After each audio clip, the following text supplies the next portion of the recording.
As someone who's been working with hundreds of people every single week, not only on their hip mobility, but their general mobility, I have seen some jarring, some very scary things. Not just people's lack of flexibility in their hips, both when it comes to extension as well as flexion, but also how weak some people are in their hips. And I'm not talking about geriatrics, I'm talking about like 20 to 30-year-old people. But that also helped me find some of the most effective hip mobility exercises that sadly almost nobody does. And we're gonna go through them step by step today, because those are exercises I consider peak efficiency, meaning they have multiple benefits, far more than the classic hip mobility exercises. And by the time we're done today, you're gonna see why. So if you're ready, let's go and have some fun.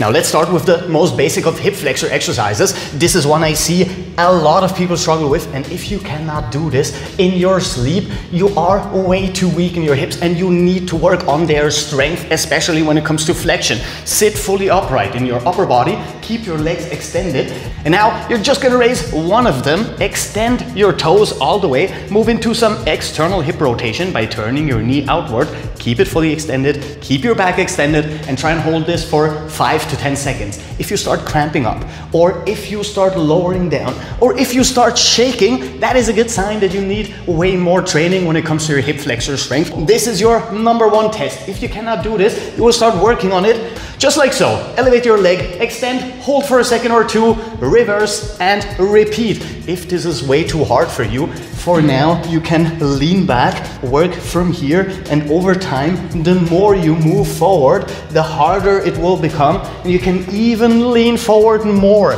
to make this even more demanding on your hip flexors. And as a bonus, we're gonna build massive strength in our quads. And then we can start combining this flexion with some rotation. Move outwards, touch down, up, back, and repeat the same thing on the other side. Trust me, just those two exercises are going to have you crying out in pain if you haven't done them before, and will be a very nice test of not only strength, but also flexibility for your posterior chain. And this feeds perfectly into our next exercise, because now we're going to work in a standing position, which means that, for one, we're working a lot on our stabilizers. We have a lot of core engagement as well. This is going to help us with balance. Consider this one of the bonuses of those peak efficiency exercises. Now we're going to combine rotation in our extended leg with elevation and reversal. Do not touch down. Always stay up with your leg, go through this rotation,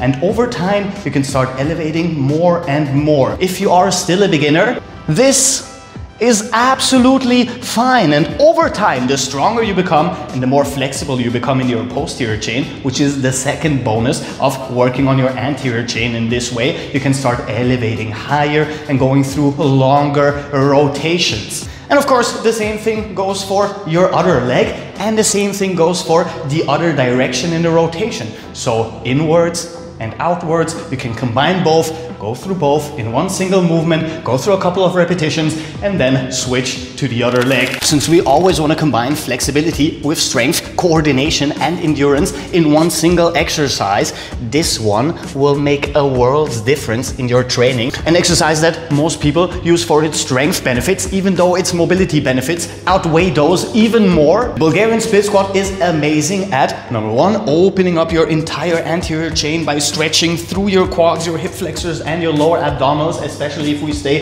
fully upright and if we push our hips forward at the lowest part of the movement. It is very effective at working on strength when it comes to our quads as well as our hip extensors, meaning our glutes, especially at the top of the movement when we start pushing our hips forward once more, which means that now we are combining flexibility on one side with strength on the other side, working on the most important things our hips do, which is flexion and extension. And now we're going to make this so much more effective because we're going to grab some weight. But the most important thing here is that both weights are different, a light one and a heavy one, because this is going to force us to work a lot more with our stabilizers, a lot more with our core. It's going to help us stay way more focused and strengthen our mind-muscle connection, which is already a bonus of the Bulgarian split squat, because unilateral exercises usually require a better connection and better control over your body to go through them. going so far as to elevate our front leg as well, so we have an even longer range of motion for even more stretch in our anterior chain and a ton more strength for our quads and our glutes. An absolutely amazing exercise, and it feels amazing to hold that stretch at the bottom of the movement to open up your quads and your hip flexors. And of course, this is a primer for one of the most effective hip mobility exercises that you can do in general.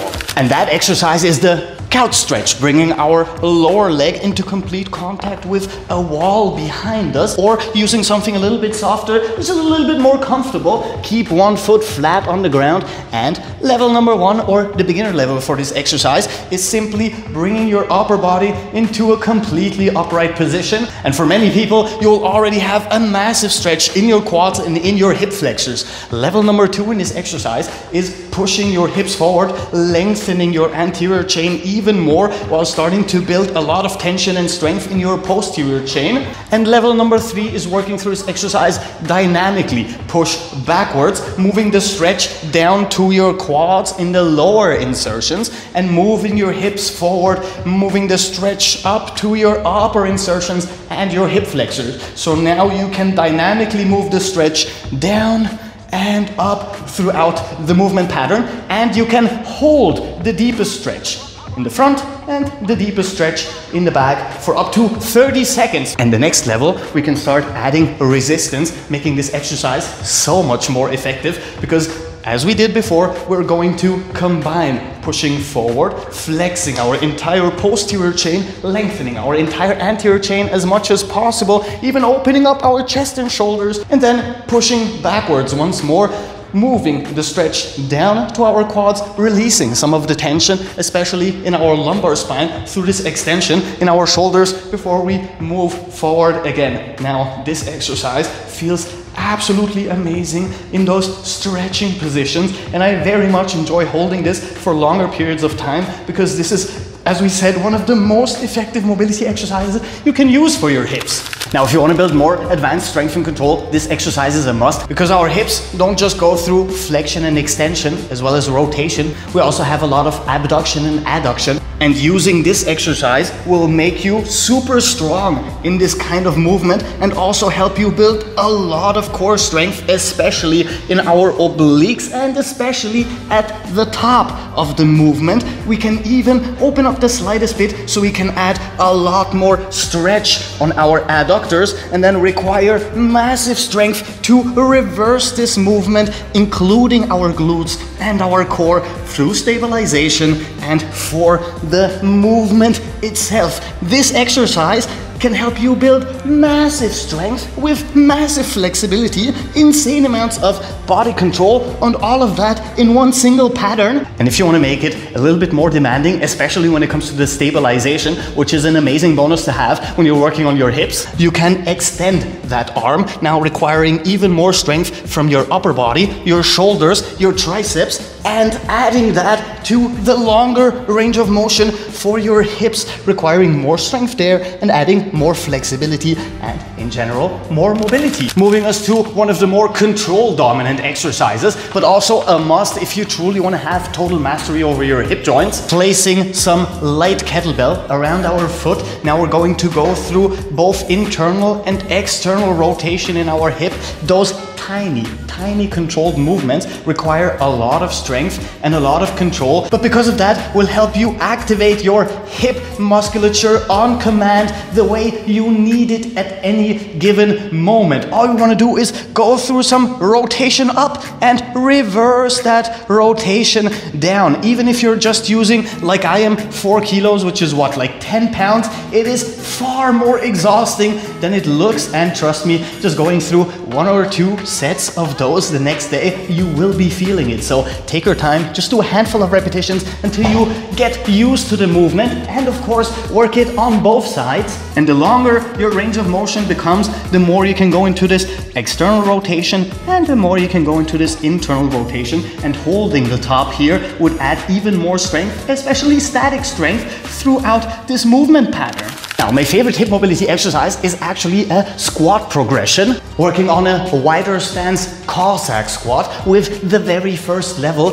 keeping your feet parallel, being able to bring your hip joint all the way down to your knee joint with one leg extended, lengthening our adductors, opening up our hips, all the way up, all the way down on the other side. Level number 2, being able to sit down fully on one side, raising your heel, and now we're gonna add external hip rotation on one side, shifting the stretch from our adductors like so to our hamstrings like so, opening up our posterior chain, all the way up, all the way down on the other side. The next level is going to add some anterior chain stretch by bringing our knee down, pushing forward, lengthening our quads and our hip flexors, and flexing our glutes and our biceps, adding strength to our posterior while adding stretch to our anterior chain. Reverse, all the way up, all the way down, and repeat on the other side. With the next level, adding massive amounts of full body stretch with a deep focus on our hips. Instead of moving forward, we're going to move backwards and pushing our hips up, flexing our posterior chain and lengthening our anterior chain on the left side. Forward, all the way up, all the way down, repeat on the other side. And with the next level, adding even more stretch and even more strength to this movement by, instead of placing our hand, placing our lower arm on the floor, requiring far more strength, far more stretch to go through the entire movement.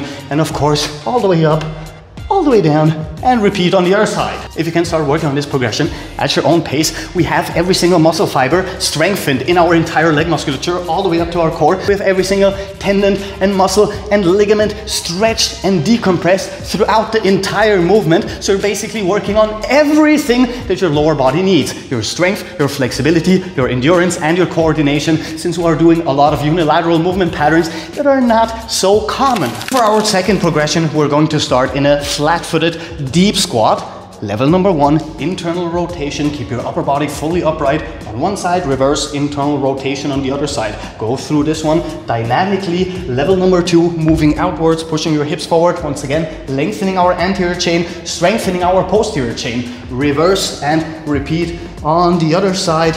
And the next level, bringing both knees down, pushing them both outwards, pushing our hips forward. Once again, now strengthening both sides, leaning backwards, lengthening our entire anterior chain. Now we're going to require a lot of control and strength to reverse this movement.